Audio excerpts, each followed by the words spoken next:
Hello, fellow emperors. How are you? And welcome to the latest video. I wanted to do a video talking about what it means to be an Aries. So this whole video is going to be about specifically for people with Sun in Aries, like we have.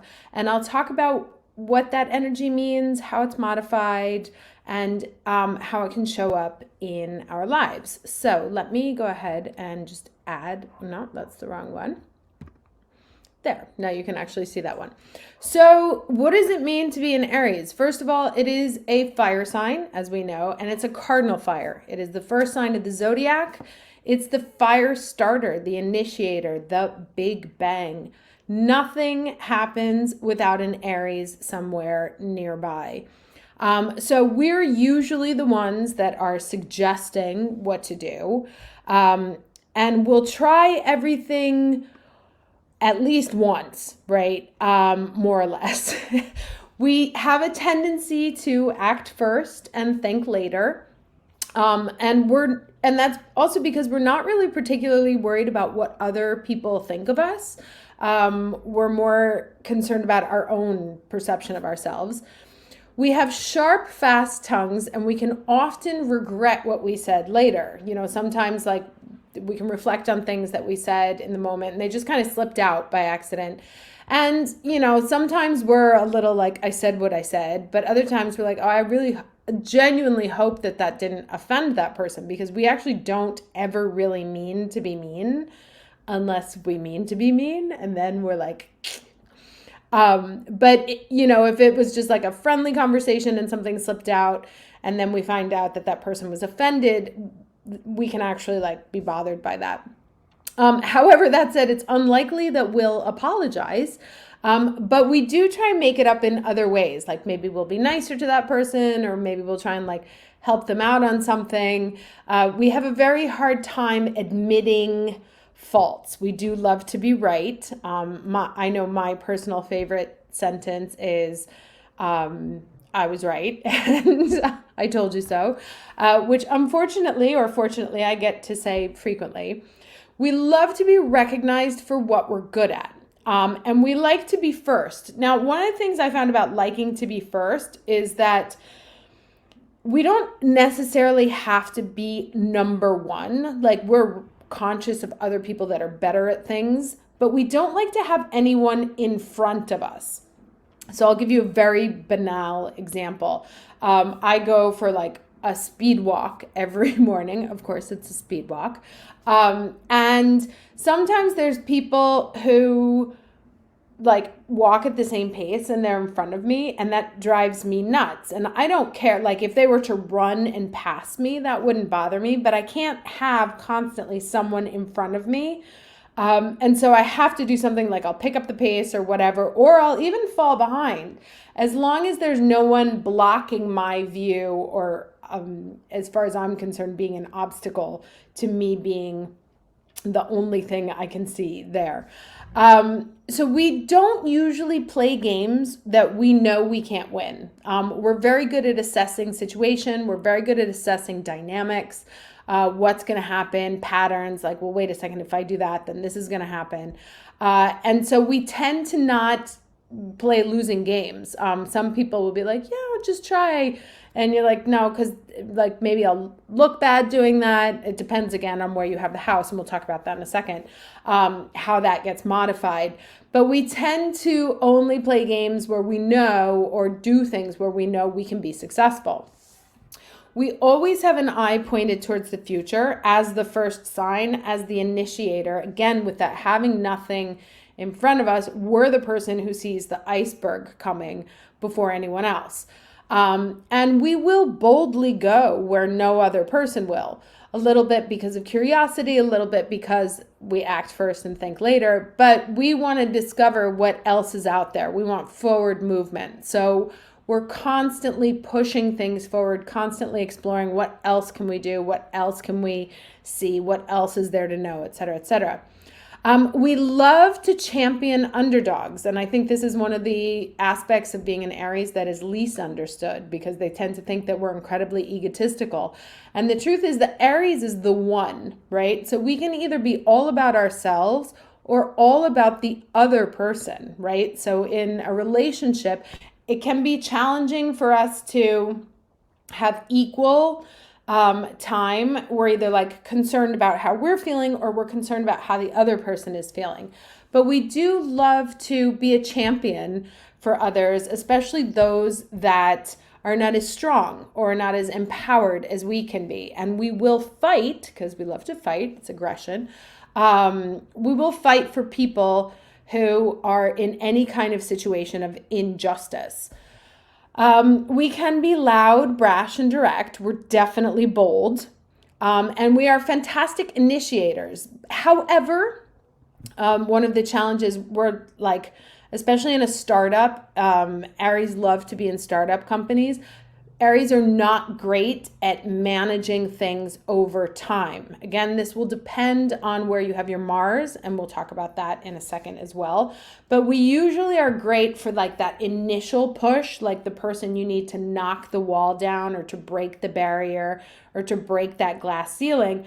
But then when it comes to like managing things quietly on a day-to-day, that's not where we do our best. As I said, we love mentoring or helping others to be their best, and we live to empower others. On the flip side of that, we are incredibly turned off by weakness. You know how sharks, when they smell blood, they attack. So when we sense other people's weakness, that can actually make us even more aggressive, especially if the person is not inclined to fight. Again, keywords there, fight.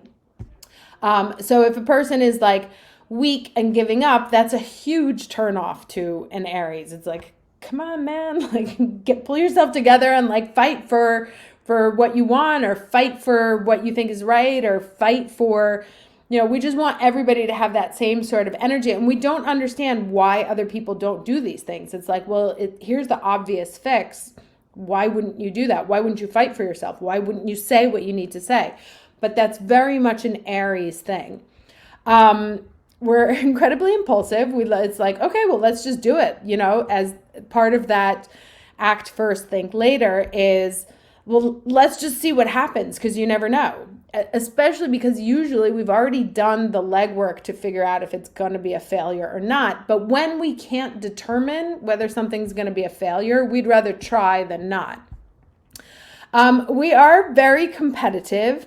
And I was saying this to someone the other day. It's like I was doing a yoga class, and most of the people in it were much older than me, and I was still competitive with them. So we are, there's a movie, I can't remember which one it was. It's like, oh, it's an Italian movie, sorry. So it's an Italian movie where this guy comes out and he's like playing ball with like little kids, and he's still scoring on them, and even though they're like 7 or 10, he's in his 50s, he's still exuberant and like, yeah, I beat you. So an Aries can be competitive with anyone. We don't have judgment on who we'll compete with. We need everything now. There is no such thing as I'll give it to you then. It's like, well, I asked you, or like if you text someone, you expect a response immediately. And if it doesn't come back immediately, you're like, what's the matter? Do they not want to talk to me? And we can go into a whole tailspin when we have to wait. And this is another thing, is like, we're the only sign that has that level of impatience. And so we just assume that everyone else is operating at the same level, and it's obviously not the case. And this is also an interesting factor about Aries, is that we need things to be moving all the time. And it doesn't even need to be forward movement. It can be backwards movement. It can be moving away. It just can't be still. There has to be some kind of movement involved in there. We are incredibly independent, and we can either be lone wolves, running, playing our own game, or as the leader of the pack, kind of lonely at the top, person because we're the ones who are always out there leading the charge and everybody's kind of back in their group belonging.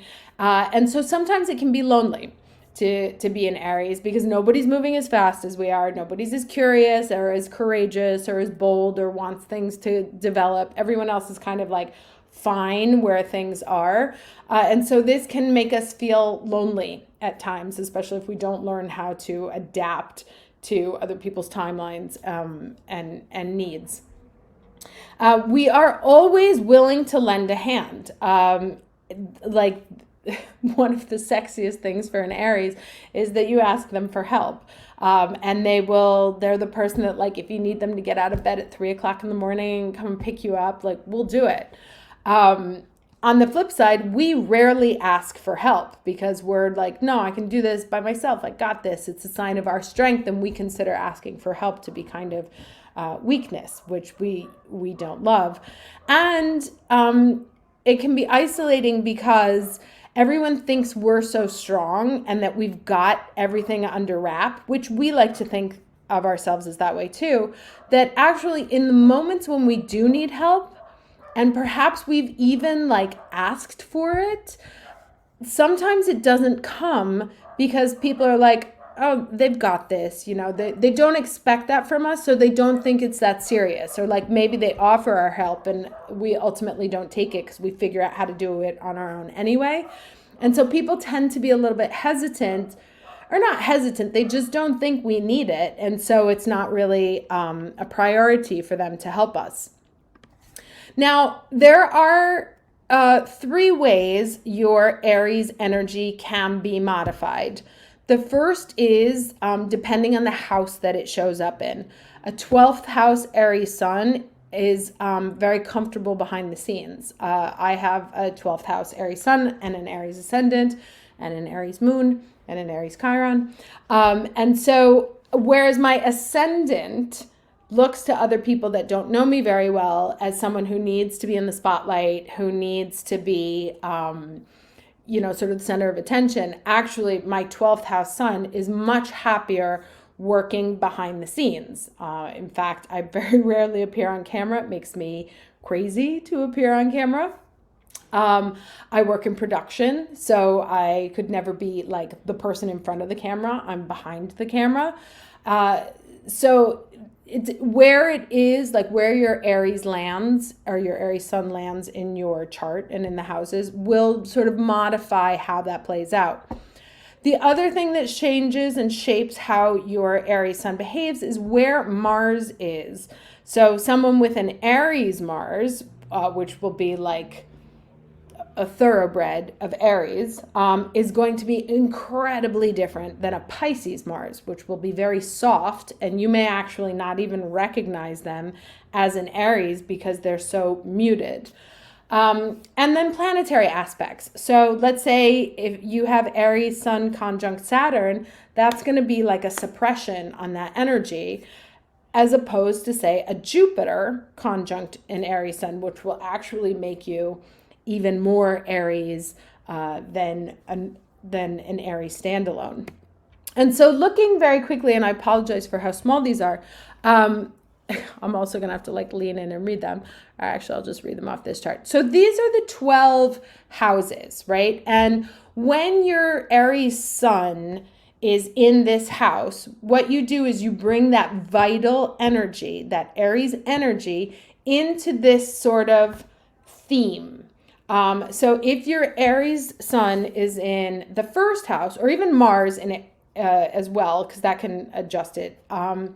Your first house is about self-identity, consciousness, and will. And it's going to be about your first impressions, how you are perceived. You'll be very conscious of how other people see you. You'll want to be dressed appropriately. You won't want them talking about you. You'll want to make sure that you look your best all the time, or at least that you're able to sort of control how other people are physically seeing you. If your Aries sun is in the second house, you're going to bring that energy to the idea of value, possessions, and money.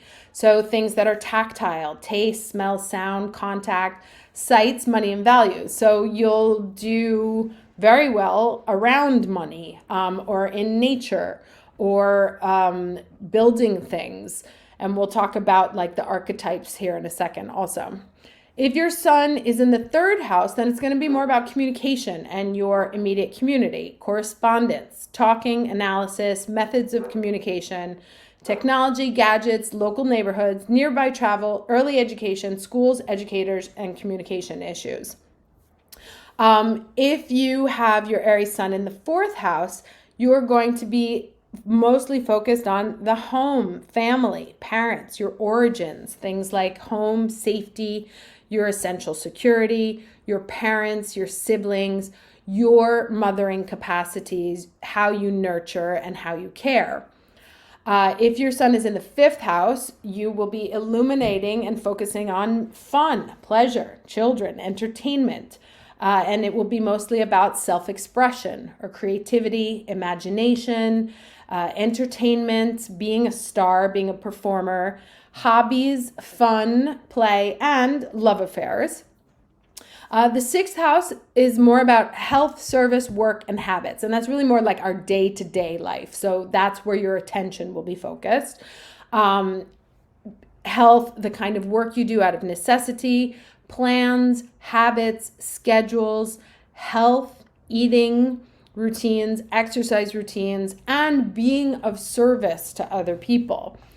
So like an Aries sun in the sixth house will be like a great service person.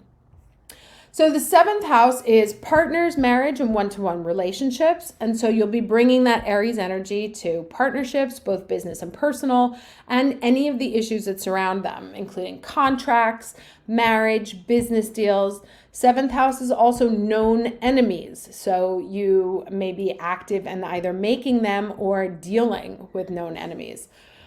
The eighth house is about sex, death, inheritance, and loss. So dealing with issues of death, sex, change, mystery, the occult, other individuals' properties and holding, inheritance, and psychology. So like an Aries with their sun in the eighth house, maybe like a really good real estate person or a really good tax person, inheritance dealings with stuff like that. Ninth house is travel, religion, spirituality, and law. And this is very much about higher self and development, worldwide travel, international people, international lovers, your motivation, your hopefulness, your sense of expansion, spiritual matters, religion, college and advanced education, good fortune, ethics, and morals. And then your 10th house is really your career, your reputation, and your social standing. And this is the house where people label you. So how people identify you: doctor, politician, wife, attorney. And what you would be focusing on there would be the structures or organizations, but very like traditional ones, policemen, government, banks, fame, notoriety, respect, accomplishments, grants, limits, rules, because this is Saturn's house, training, the father and parenthood, vocation, and as I said before, how the world labels you. Then the 11th house would be all about friendship and group relationships, tribes, and this can also mean society. So bringing your Aries energy to groups, gatherings, society, video and electronic media, organizations, social power, disobedience and helpful causes, inventiveness, whimsy, sudden events, this is Uranus's house, shocks, innovation, cosmology, and everything modern, including things like internet and astrology. And then the 12th house is all about secrets, unconscious, and things that are hidden and things that are sort of nebulous. And they can be secrets from society, foundations, but like healing foundations, hospitals, things like that. Healing abilities, shrouded plans, and hidden adversaries. And this is also the imagination and the intuitive mind. So moving on to the next one. So now if you have your Mars, like as I said, where you have your Mars is very influential on what kind of Aries person you're going to be. Now, Mars in Aries is my absolute favorite placement for anyone. I have always gotten along immediately with people with Mars and Aries, because you tell them like, I'd really like to try out that restaurant, and like they've already made reservations. So they're just on it. Let's do it, Again, they don't have tremendous follow through, but they are the let's do it people. So if you have Mars in Aries, you will be bringing that initiator energy. If you have Mars in Taurus, you're going to be more grounded, more about material and sensual pleasures, more about building things very slowly and carefully, step by step. If you have Mars in Gemini, you'll be a communicator, someone who deals with communications. I have my Mars in Gemini and in the 12th house, so I work behind the scenes in producing communications that go to mass audiences, because I also have Jupiter in the 12th, but we'll talk about that another time. Mars in Cancer is the nurturer. So you would be a nurturer. And it's weird to think of the god of war, goddess of war, as a nurturer. But here I want you to kind of think of the archetype of Diana, who was the protectorate of animals and weak beings. So this is very much that energy to bring people up. A person with a Mars in Cancer would be probably like a stellar chef. If you have Mars in Leo, you are the star. You need to be the star of wherever you're working, the star of your family. You need the spotlight on you. Mars in Virgo is the helper. Most people write servant. I don't like that word for obvious reasons. But you are about being of service. How can I help you? How can I be of assistance? How can I be of service? If you have Mars in Libra, you are the advisor, looking for balance, helping people see the other side, things that they didn't consider. Mars in Libra that's its default, because it's the sign opposite of ours. And there's a couple signs that Mars really doesn't like being in, and Libra is one of them, because it requires thorough consideration and seeing both sides. And that's kind of where we fall down. It's like, I can see your side or I can see my side. And so when you have Mars in Libra, and Mars in Libra can be indecisive also, because it hasn't weighed out all the options. And so the Mars wants to like push through, and the Libra's like, no, but we haven't thought about everything yet. So it can be a little bit uncomfortable in Libra.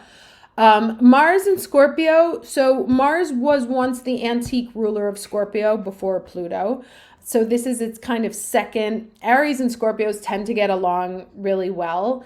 Aries, I like to consider like the earthly version of Mars, and then Scorpio is like the underworld version of Mars. So I always say, like, if Mars is like, let's go invade the town, and let's get a victory in that town.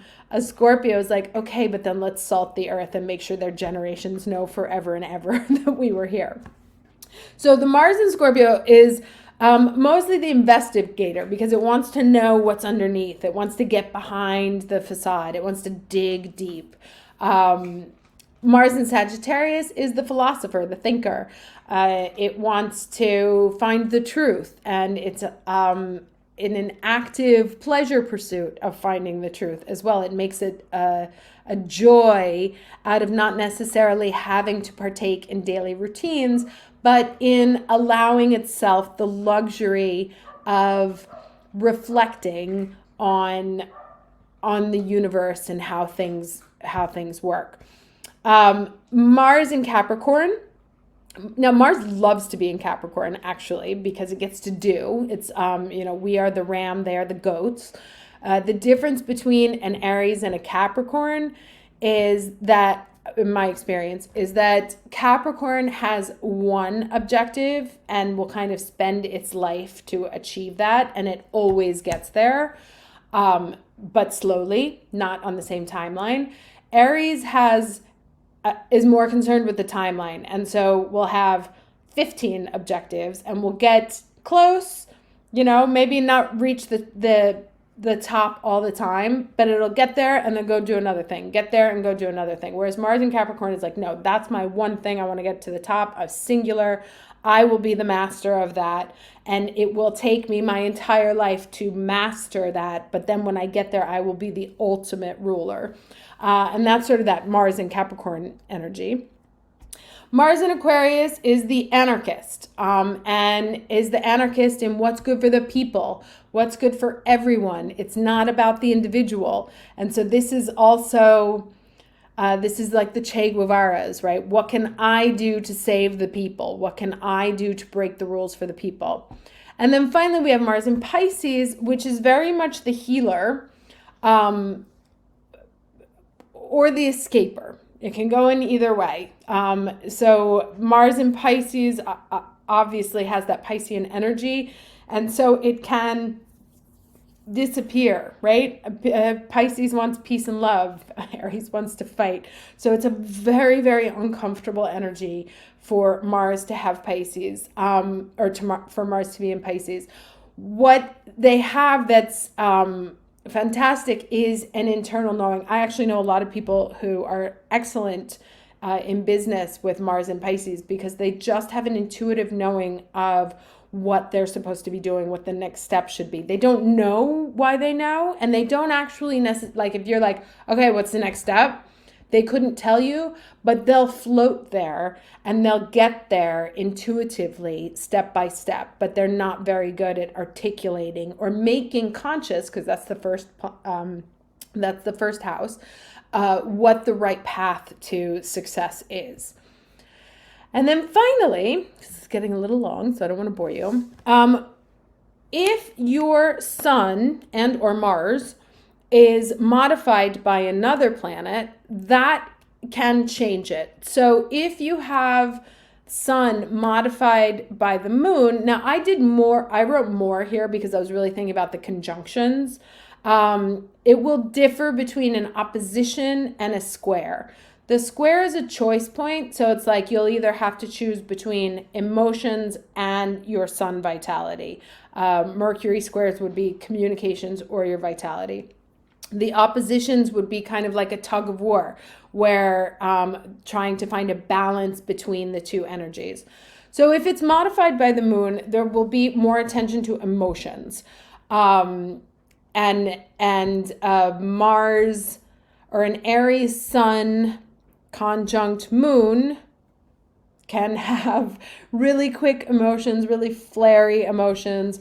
Moon conjunct Mars tends to also be kind of like a feisty person, can fight with other people, have disagreements. If it's modified by Mercury, then there's more attention to communication.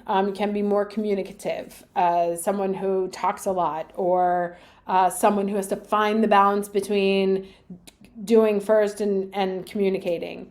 If it's modified by Venus, you'll find that there's tendency towards hedonism, or having to choose with hedonism, or having to balance hedonism. Modified by Mars, it's going to be exponentially Aries, and it will depend on whether it's a square or an opposition, whether you have to figure out how to balance that aggressive energy, or if you have to choose between the nurturing, where was I? Mars, my bad. Between how you go about doing things, your own, to have a square between your Aries sun and Mars, maybe that how you go about doing things is at odds with how you want to appear in the world, or wherever it falls in your house again. If it's modified by Jupiter, that's going to make it more expansive. But in a fun way, not necessarily as aggressive, but just more Aries, right? People will be like, "Oh, that person's like really an Aries." Can also be a tendency towards overdoing it, overworking, over talking, over sexing, over fighting.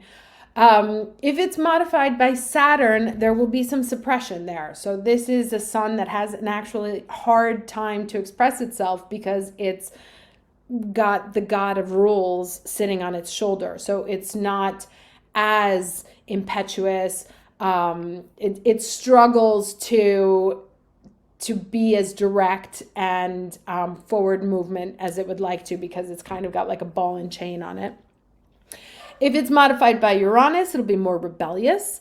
So that would be kind of like, having two people at a party get together and come up with like crazy ideas. If it's modified by Neptune, it can make things hard to grasp. You may have a hard time. I have a Neptune opposite opposite my Mars.